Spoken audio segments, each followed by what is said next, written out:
Hello guys, कैसे हैं आप लोग। उम्मीद करता हूं कि आप लोग अच्छे से होंगे। ठीक है। और देखिए, हम लोग अपना वेक्टर इंटीग्रेशन को आगे कंटिन्यू करते हैं। लाइन इंटीग्रेशन हमने देखा था, अब हम आइए देखेंगे सरफेस इंटीग्रेशन। ठीक है, यानी डबल इंटीग्रेशन। तो इसमें पहले कुछ इसका कॉन्सेप्ट इसको देख लीजिए। ठीक है, यहाँ पे कुछ थ्योरी लिखा हुआ है, तो थ्योरी उतना इम्पोर्टेंट तो नहीं होता, तो ये बस आप एक बार इसको नोट कर लीजिए क्या है। कहता है कि अगर कोई ऐसा आपका सरफेस है, ठीक है, ओके, और एफ जो है वो आपका वैल्यू ऑफ वेक्टर है, मतलब कि फील्ड है आपका, ठीक है, at the middle of the elementary area D S of the surface. तो एक चीज होगी आपका कि एस आपका सरफेस होगा, ठीक है, और एफ जो है उसमें क्या होगा, आपका एक जो है वेक्टर फील्ड आपको दिया रहेगा। ठीक है, और फिर आपका एक तो इंपॉर्टेंट है एन कैप। एन कैप क्या है? Let N cap be a unit normal vector drawn along the positive side of the element D S. ठीक है, अगर इस मेरा क्लोज सरफेस है तो एन क्या होगा? Drawn outward from the enclosed volume. Then the component of F along N क्या होगा? Is equal to F vector dot N. ठीक है, is true for every point belongs to element ds। ठीक है, अच्छा, अब नॉर्मल फ्लक्स क्या होगा? f through ds। तो नॉर्मल फ्लक्स का फॉर्मूला क्या होता है?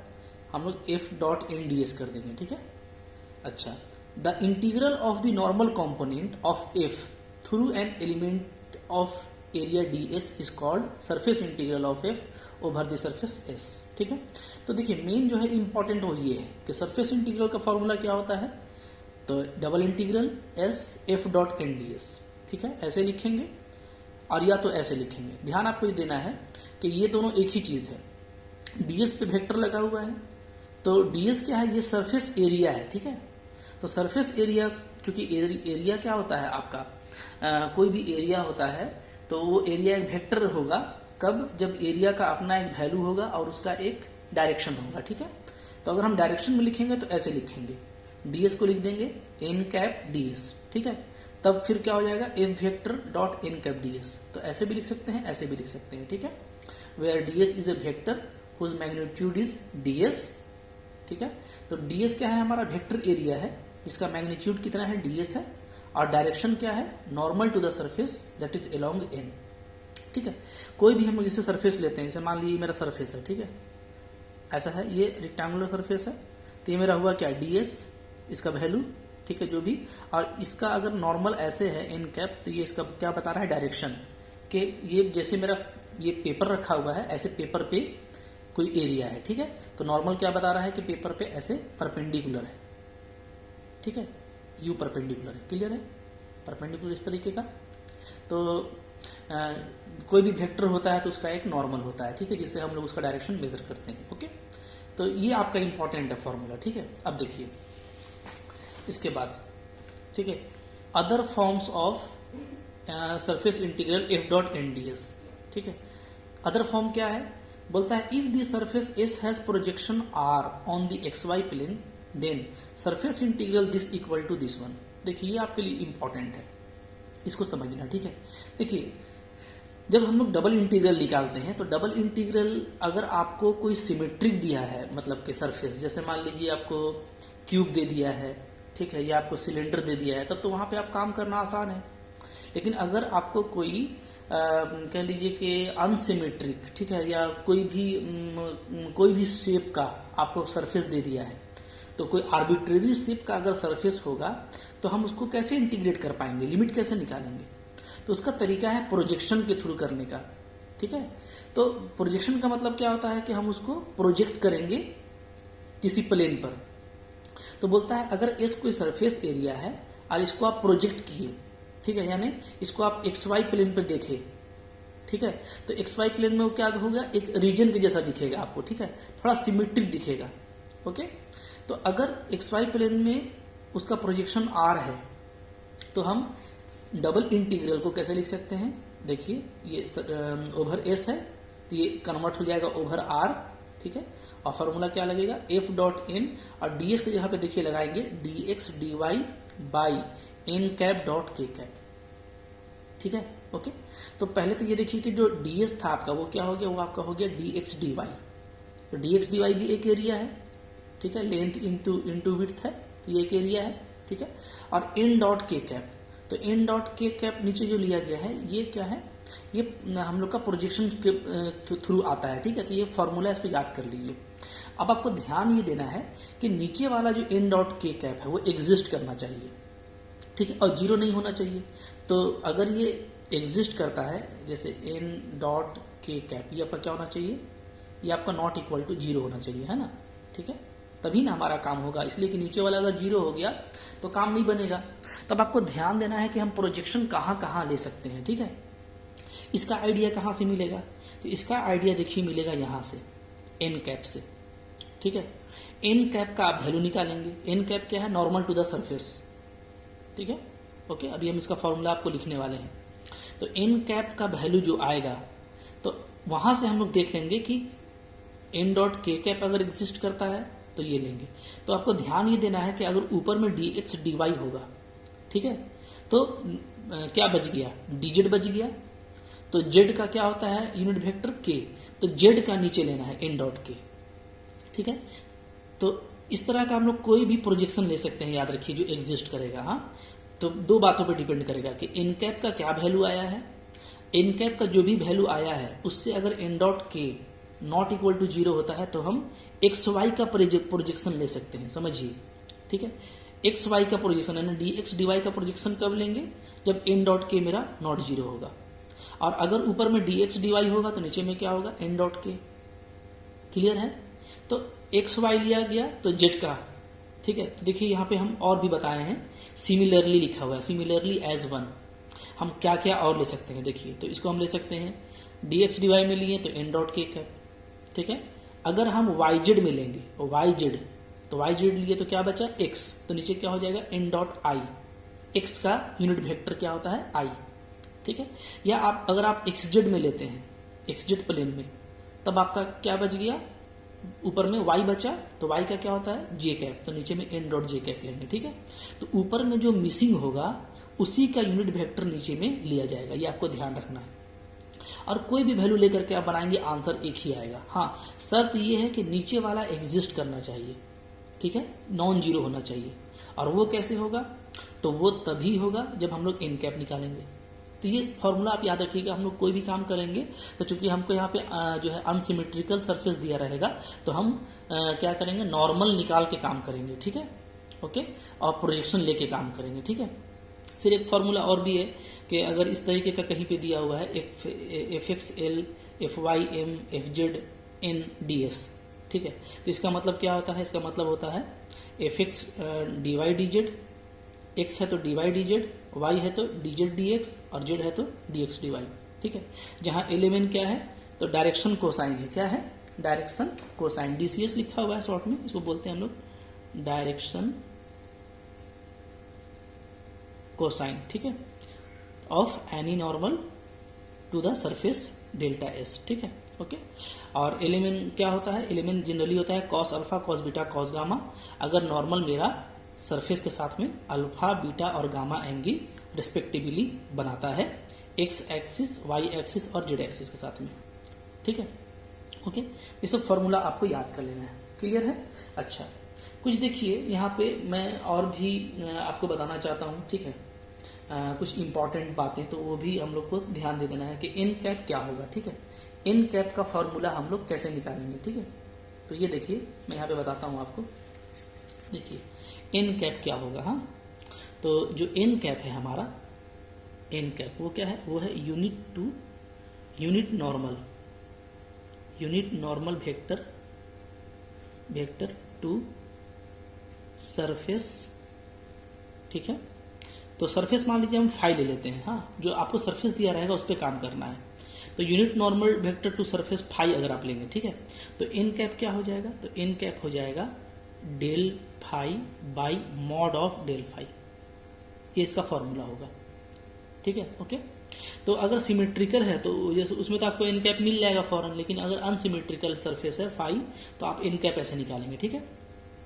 वेयर डेल्टा फाई क्या होता है, तो डेल्टा फाई होता है हम लोग का, हम लोग पढ़े हैं, ठीक है, आई करली बाई करली एक्स प्लस जे करली बाई करली वाई प्लस के करली बाई करली जेड फाई। ठीक है, इसको हम लोग ग्राडियंट फाई भी बोलते हैं, आप लोग पढ़े होंगे। ठीक है, वेक्टर में पढ़े हैं कि क्या कहलाता है, ग्रेडियंट फाई कहलाता है। ठीक है, तो ये निकाल लेंगे और फिर इसका मॉडुलस निकाल लेंगे। ठीक है, जैसे मान लीजिए एग्जाम्पल लेते हैं। ठीक है, एग्जाम्पल ले लेते हैं कि फाई जो है मेरा दिया हुआ है क्या, X square plus Y square, ठीक है, प्लस जेड स्क्वायर, ये दिया हुआ है सरफेस।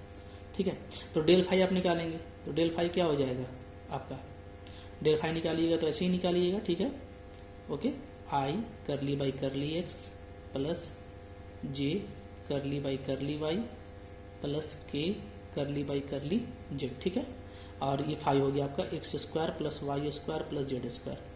क्लियर है, अब ये तीनों में बारी बारी से जाएगा।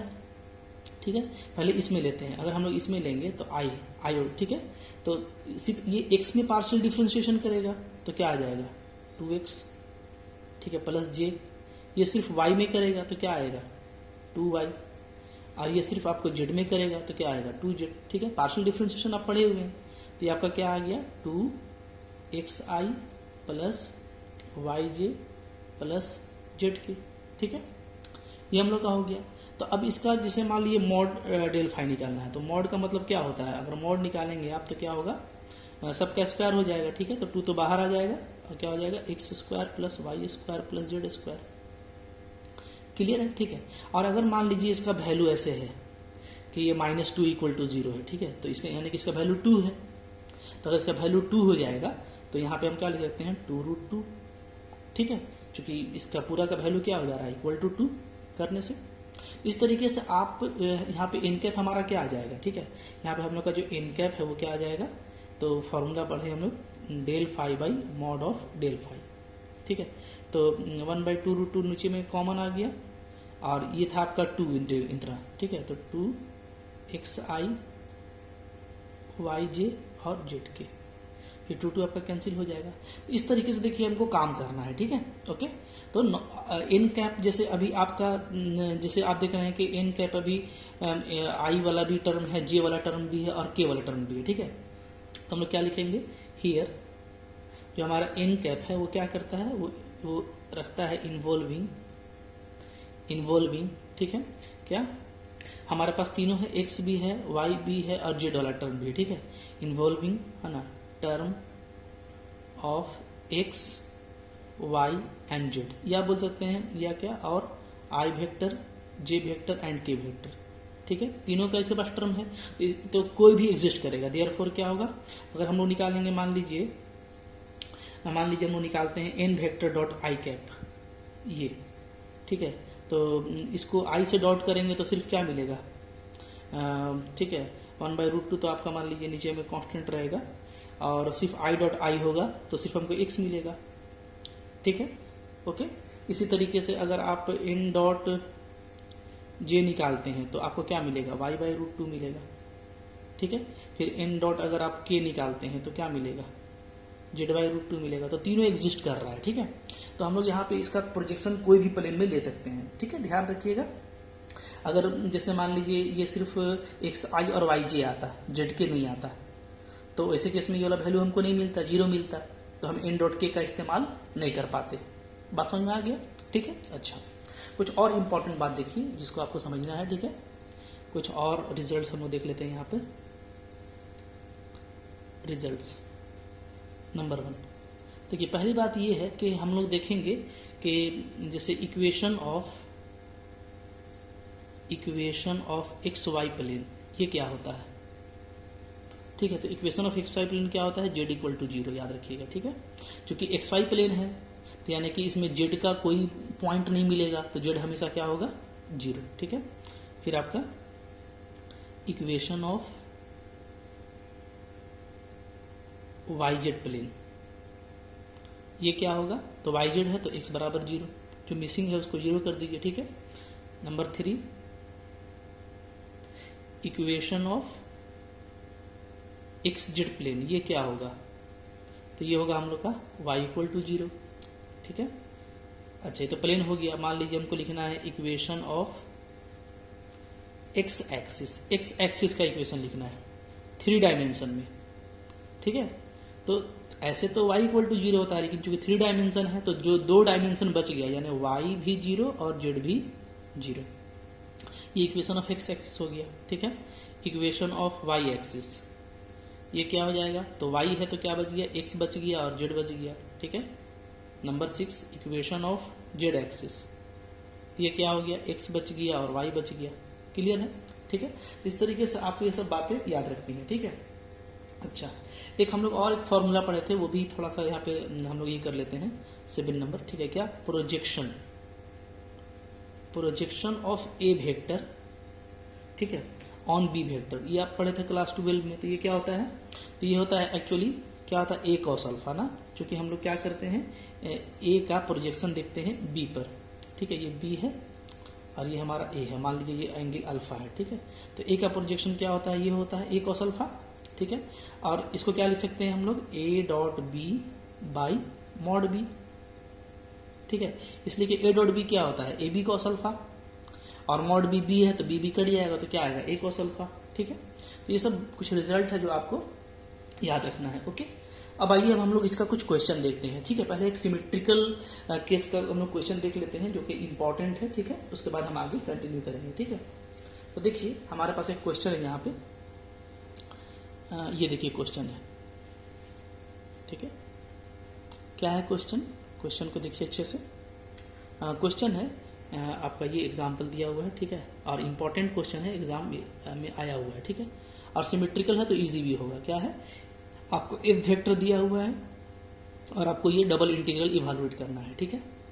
एस क्या है, S is the surface, S जो है सरफेस है, क्यूब बनाना है, bounded by X equal to 0, X equal to 1, Y equal to 0, Y equal to 1, Z equal to 0, Z equal to 1, ठीक है, ओके।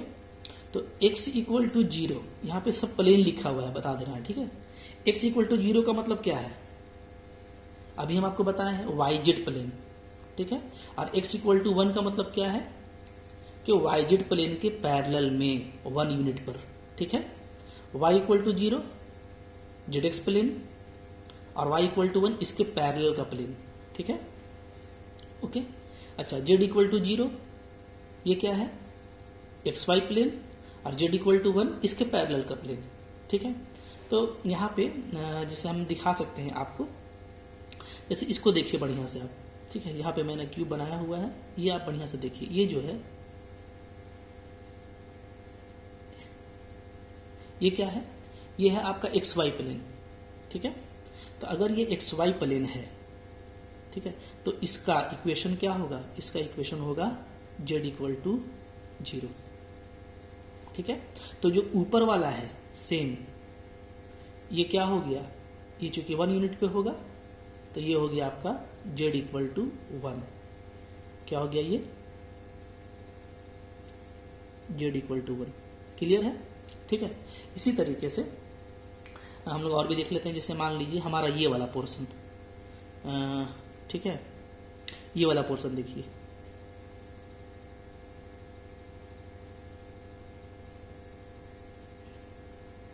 ये वाला पोर्शन, ठीक है। ये पोर्शन क्या है, तो ये पोर्शन जो है मेरा, ये देखिए पूरा पूरी किस में है, जेड और वाई प्लेन में है, ठीक है। तो यानी क्या है, ये है आपका x equal to 0, x equal to 0, ठीक है। तो इसके जो सामने वाला है, यानी ये वाला, ये क्या हो जाएगा, ये हो जाएगा x इक्वल टू 1, ठीक है।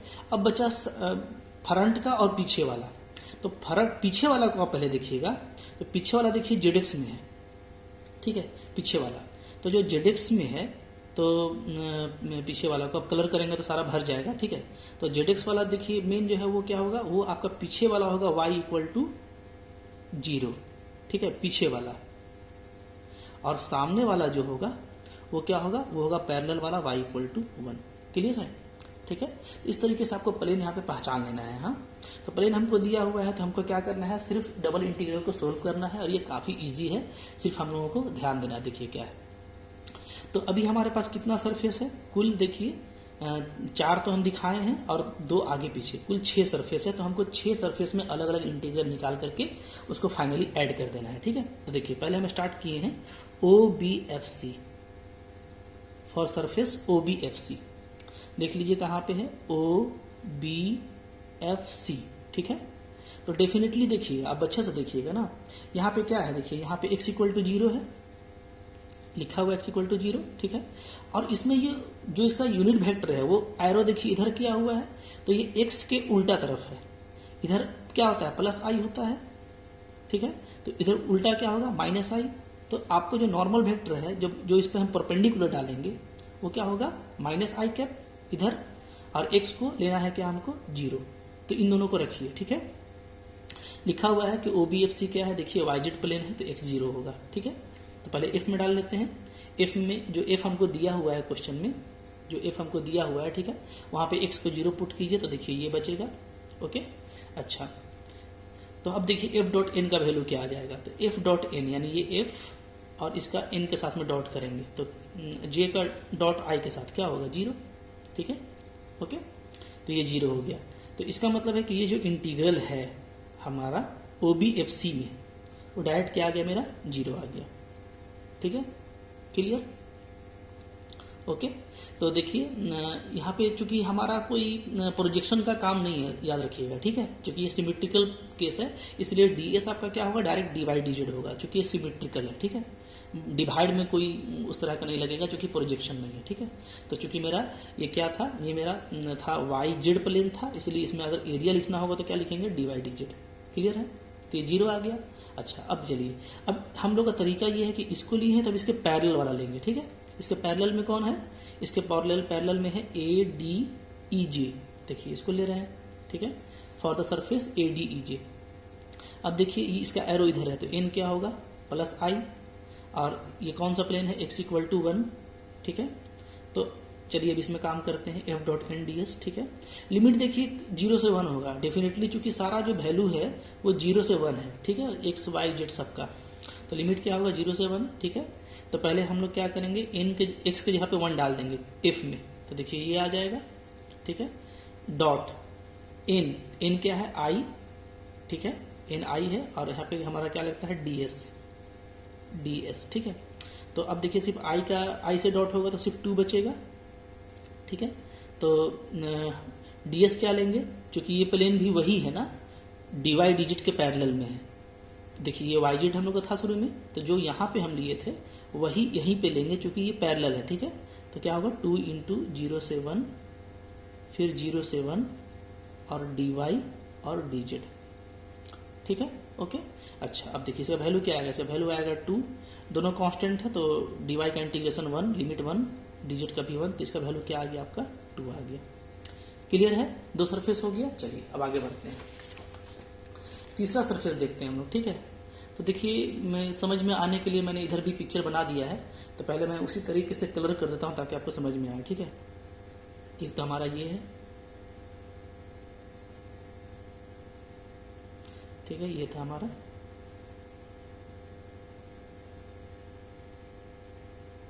Clear, okay.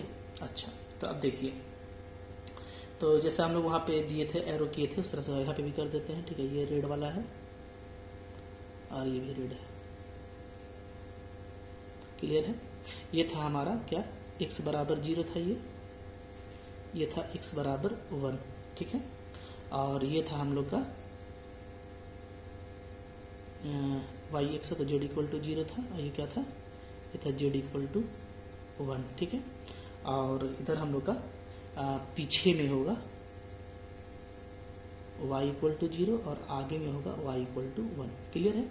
चलिए अब इसी पे काम करते हैं, ठीक है, कोई दिक्कत नहीं। y इक्वल टू 0, देखिए जो कि पीछे में जेड एक्स प्लेन पूरी है ना, x इधर है और z इधर है, तो सामने वाला उसका पैरेलल होगा, ठीक है, क्लियर है, अच्छे से देखिएगा। तो भाई अब इसके बाद हमारा जो सरफेस है वो क्या है, वो है OADC, ठीक है, यानी पीछे वाला ले रहे हैं, ठीक है। तो y क्या लेंगे, देखिए y लेंगे 0, ठीक है, और n कैप क्या होगा, n होगा -j, क्यों, इसलिए कि देखिए y सामने होता है, तो इधर वाला जो है ये +j होगा, तो पीछे वाला क्या हो जाएगा, -j, ठीक है, क्लियर है। तो n हो गया हमारा -j, क्लियर है, ठीक है। अच्छा, ऐसे भी देखिए, मतलब ये देखिए इधर भी हमारा -i था, है ना। तो जीरो वाला में ना माइनस होता है, अब पैरेलल वाला में क्या होता है, प्लस होता है। ये हम लोग एक्स में देखे थे, तो ये हर जगह लागू होगा। y इक्वल टू जीरो वाला में माइनस लेंगे और y इक्वल टू वन वाला में प्लस लेंगे, ठीक है, पैरेलल वाला में। तो देखिए y को जीरो रखे से एफ ये आ गया, n माइनस जे है, तो ठीक है, रख के देख लीजिएगा, आपका जीरो आ जाएगा फिर से वैल्यू। ओके, अच्छा अब इसके पैरेलल में काम करते हैं। इसके पैरेलल में कौन सरफेस है, इसके पैरेलल में है, देखिए आगे की तरफ बी जी ई एफ, ठीक है, बी जी ई एफ ले लिए। तो अब ये चूंकि सामने की तरफ है तो एन कैप मेरा जे होगा और वाई मेरा वन, ठीक है। तो फोर्स में जो एफ का वैल्यू है उसमें वाई को वन रख दीजिए और उसका आप डॉट कीजिए जे के साथ में, ठीक है, जैसे कर रहे थे, लिमिट जीरो से वन लेंगे। चूंकि ये मेरा कौन सा है, जेड और एक्स प्लेन है, ठीक है। तो जेड एक्स प्लेन में हम लोग एरिया को डी जेड डी एक्स लेंगे, ठीक है, इंटीग्रेट कीजिएगा तो -2 आ जाएगा। ओके, इसी तरीके से अब हम लोग का दो सरफेस और बच गया है। एक सरफेस कौन है, देखिए ओ बी जी ए। ओ बी जी ए कौन सा है, ओ बी जी ए, ये वाला नीचे वाला, ठीक है। देखिए हमारा जेड क्या लेना है, जीरो, और जीरो है तो नीचे की तरफ है तो क्या होगा, ये माइनस के कैप। ओके, तो माइनस के कैप ले लेंगे इनको और जेड को जीरो ले लेंगे। जेड को जीरो डालिएगा एफ में, ठीक है, तो ये आ जाएगा। और इन मेरा माइनस के है तो आई और डॉट माइनस के, ये तो जीरो, तो ये भी जीरो आ गया, ठीक है। इसके बाद जो इसके पैरेलल वाला है वो कौन है, वो है C F E D, F E D C, ठीक है। तो इसमें देखिए, इसमें क्या लेना है, जेड को वन लेना है, ठीक है, ऊपर की तरफ है तो एन मेरा के होगा, क्लियर है। ओके, तो फिर से आप इफ में डालेंगे जेड का वैल्यू वन, तो देखिए ये आ जाएगा। और के से डॉट करेंगे तो सिर्फ के वाला वैल्यू मिलेगा ना, के डॉट के एक्स मिलेगा, बाकी तो जीरो हो जाएगा। तो अब इसमें इंटीग्रल जब कीजिएगा तो क्या आएगा, 0 से 1 एक्स, ठीक है। ये कौन सा प्लेन था, ये मेरा एक्स वाई प्लेन के पैरेलल है तो डी एक्स डी वाई लगेगा, ठीक है। तो ये आपका 1/2। अब हमको सारा को ऐड कर देना है, सब को ऐड कर दीजिए, जो भी आपका आया है ये आपका फाइनल आंसर हो गया। देखिए आसान है, तो सिमेट्रिकल था और इम्पॉर्टेंट भी है, ठीक है। ओके, तो आई होप कि आपको ये क्वेश्चन समझ में आ गया होगा, ठीक है। अच्छा, अब देखिए इसके बाद मैं एक क्वेश्चन आपको बताता हूं, ठीक है, जो कि अनसिमेट्रिकल है। और अनसिमेट्रिकल का क्वेश्चन हम लोगों को कैसे करना है ये हम लोग देखते हैं, ठीक है। आइए,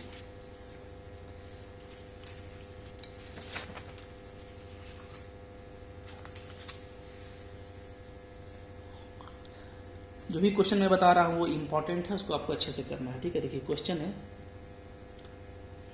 इम्पोर्टेंट क्वेश्चन है, ठीक है।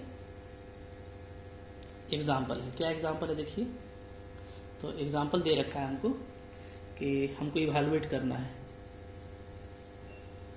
इवैल्यूएट, ठीक है, double integral F dot N D S, ठीक है, over surface S where F vector आपको दे रखा है क्या, Y I plus 2xj minus Z K, ये दिया हुआ है, ठीक है।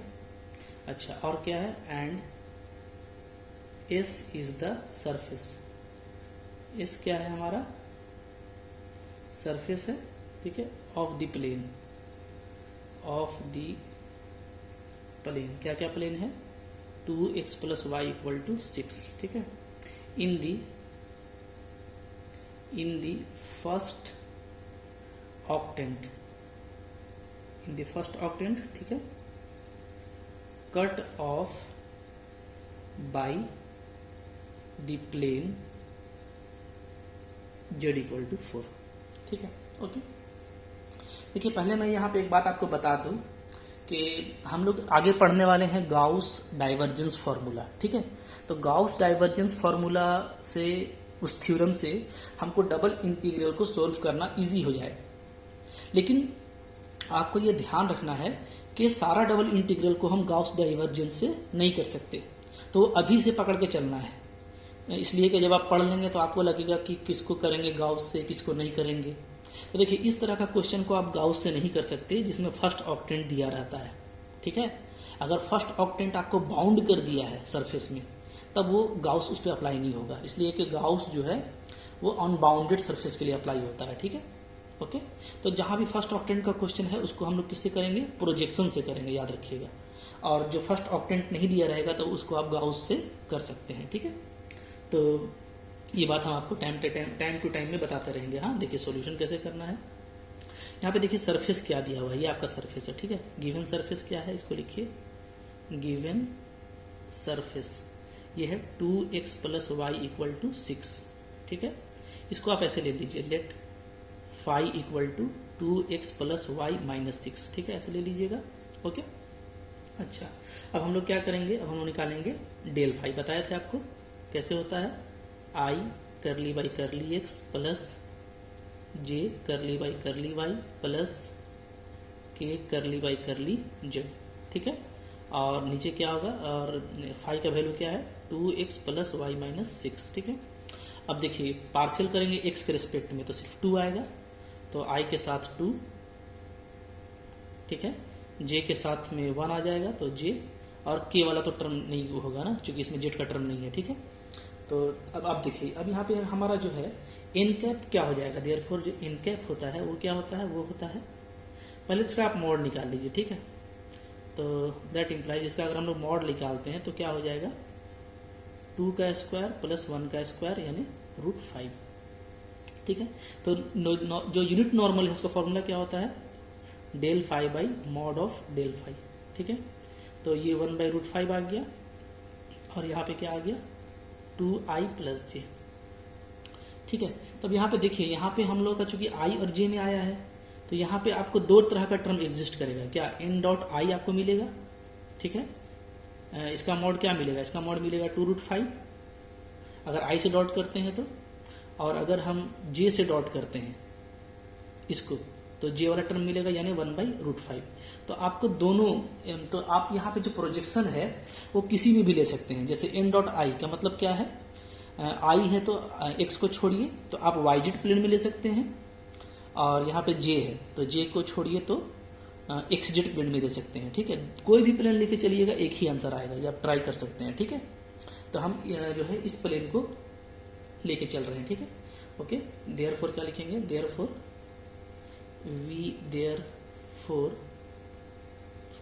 we can project surface S, ठीक है ना, ऑन, यहाँ से देखा जाए तो i कैप है तो xz हुआ ना, yz हुआ, ऑन yz प्लेन, और या तो j को हटाएंगे तो xz प्लेन, ठीक है, किसी में भी ले सकते हैं। तो हम लोग जो है किस में लेंगे, yz प्लेन में लेंगे, ठीक है। टेकिंग द, मान लेते हैं yz प्लेन का हम लोग प्रोजेक्शन लेते हैं, ठीक है। तो क्या लिखेंगे, लेट आर बी प्रोजेक्शन, ठीक है, of S on yz plane, ठीक है। तो yz प्लेन में लिए हैं तो इससे काम करेंगे, ओके। तो देयरफॉर क्या होगा, बोलिए, देयरफॉर जो फॉर्मूला हम पढ़े थे वो क्या हो जाएगा, तो सरफेस इंटीग्रल f.n/ds है, ठीक है। इसका फॉर्मूला क्या अप्लाई करेंगे, इसका फॉर्मूला अप्लाई करेंगे हम लोग, प्रोजेक्शन r ले लिए, ठीक है, f.n ले लिए, और ds के जगह पे क्या लेंगे, i के लिए dx dz बटा का n.i, यही फॉर्मूला पढ़े थे हम लोग, ठीक है, ओके। अच्छा, अब f.n कीजिए, हाँ। तो देखिए n हमारे पास मौजूद है, ये है n, और f भी आपके पास क्वेश्चन में है, ये है क्वेश्चन में f, देखिए। तो डॉट करने आता है आपको, i का i से j का j से k का k से कीजिए, ठीक है। देखिए क्या मिलता है, मुझको मिल रहा है ओवर r, ठीक है, 2y/√5 प्लस 2x/√5, ठीक है, ओके।